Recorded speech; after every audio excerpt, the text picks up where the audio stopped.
there's no such thing as a gambling addict. There's a such thing as addiction. And these things are behaviors. So for a person that's had a problem with drugs, he's not a drug addict, he's an addict. And that person's vice is drugs. That's right. There's another addict who likes to gamble. That's right. Who likes to have too much sex, who likes to eat too much. Right. Right? So those are addicts as well. So, but That's right. even the internet. Now I have a personal testimony with that. I dropped my phone, right? And it broke. So I went to the place, I got them to order me a new phone. The phone got lost in the mail, right?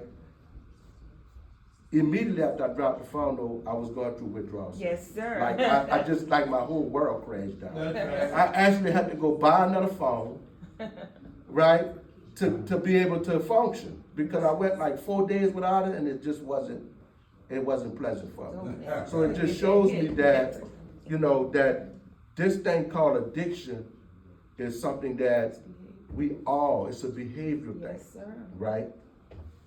Each addiction, though, has its own set of signs and symptoms, right? But there are some things about addiction that you can tell, right? Yes, sir. That a person has a problem, and I'm gonna go through those real quickly. It says salience, meaning the activity dominates an individual's life. Euphoria, meaning that engaging in the activity provides an individual with a high. You don't have to do drugs to get high. Right. Right?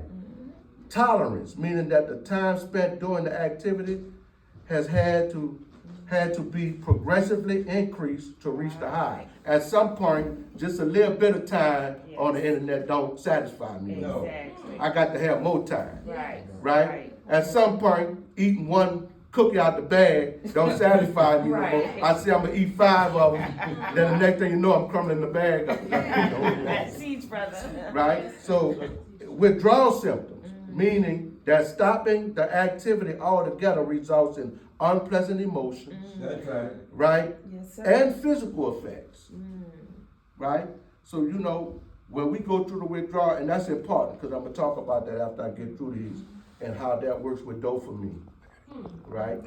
And dopamine is the pleasure neurotransmitter, right? It's the pleasure one. So, withdrawal symptoms, meaning that stopping the activity altogether results in unpleasant emotions and physical effect. Conflict, meaning the individual involved in the activity has caused interpersonal, social, work, or school problems.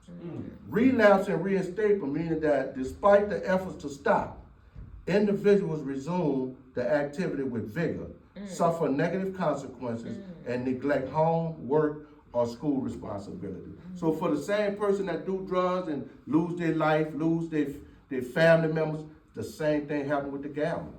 The same thing happened with the sex addict. Right. The same thing happened. So we are dealing with something that's an imbalance. Right. It's biological, right? So I'm gonna just say this, then I'll give y'all some words from the Honorable Minister Louis Farrakhan about this.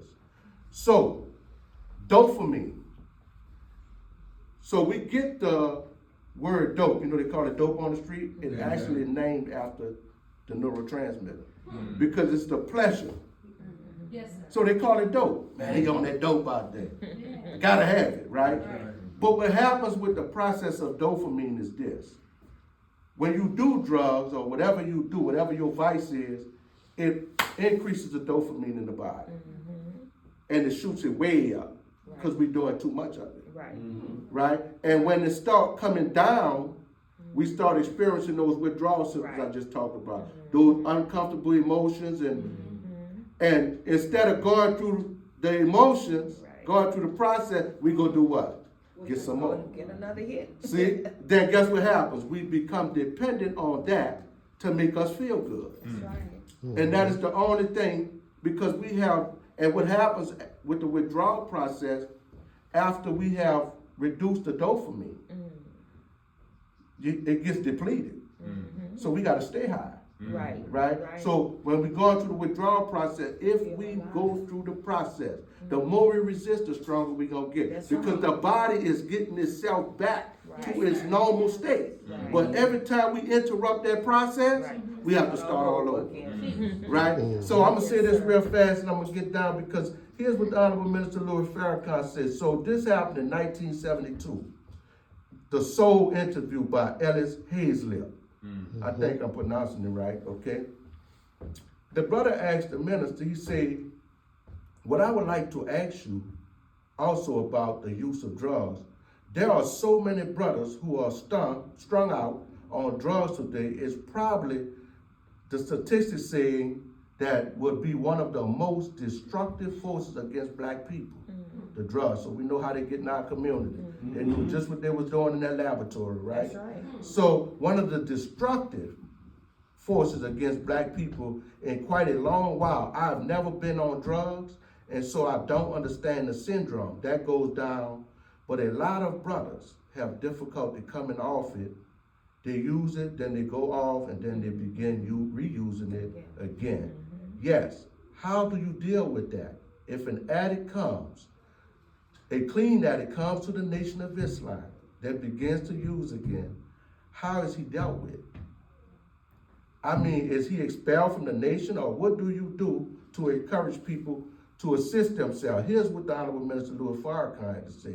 He said, the most beautiful thing about the Nation of Islam is that those who come up out of the drugs, as long as they remain with the Honorable Elijah Muhammad, they never go back to drugs.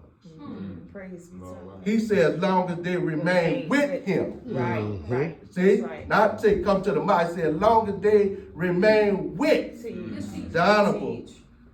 the Honorable Elijah Muhammad, they never go back to drugs. And what this shows us is that drugs problem is not a physical problem. It's not a problem that can be solved with methadone or with the medicinal uses of drugs. This is a psychological and spiritual problem. Here's what, all praise be to Allah. Here is what he said also, all this is the minister. Elijah Muhammad created a society that gives us pleasure. Yes, sir. We get pleasure from each other's company because we love each other.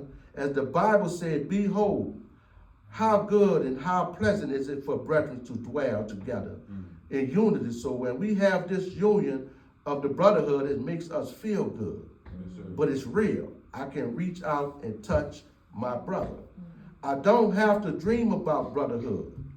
It's real that Muhammad says, come on and let's go to work and build something for black self. Right? We working. Yes, sir. So now the junkie is able to express himself in his own school, in his own environment. Now when he sees our planes landing on our runway and he sets thousands of acres on our own, man, he's driving tractors on his own leg, building skyscrapers out of his own mind. Then he says, I don't have to use junk anymore. I don't have to be a tambourine anymore. I don't have to use wine anymore. I don't have to lay down at the foot of the white man anymore. I can stand up like a man in the eye and bear witness that I am free.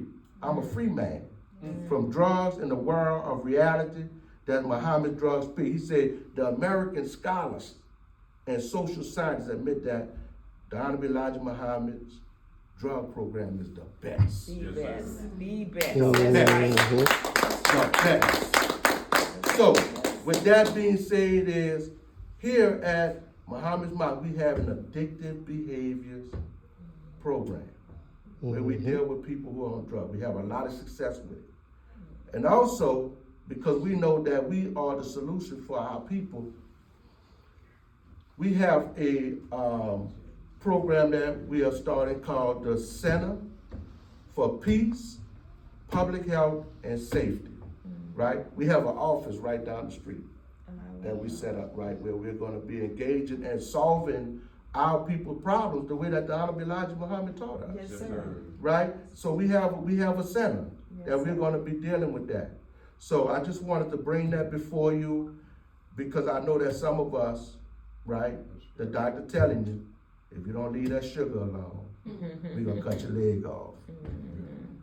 And in spite of that news, we still eat sugar. Yes, sir. Because you be trying, you want to, but you just don't know what to do to do it. So that's what things that we are gonna do here. And I'd like to greet you all with the greeting words of peace and paradise. Assalamu alaikum. Wa alaikum salam. Beautiful.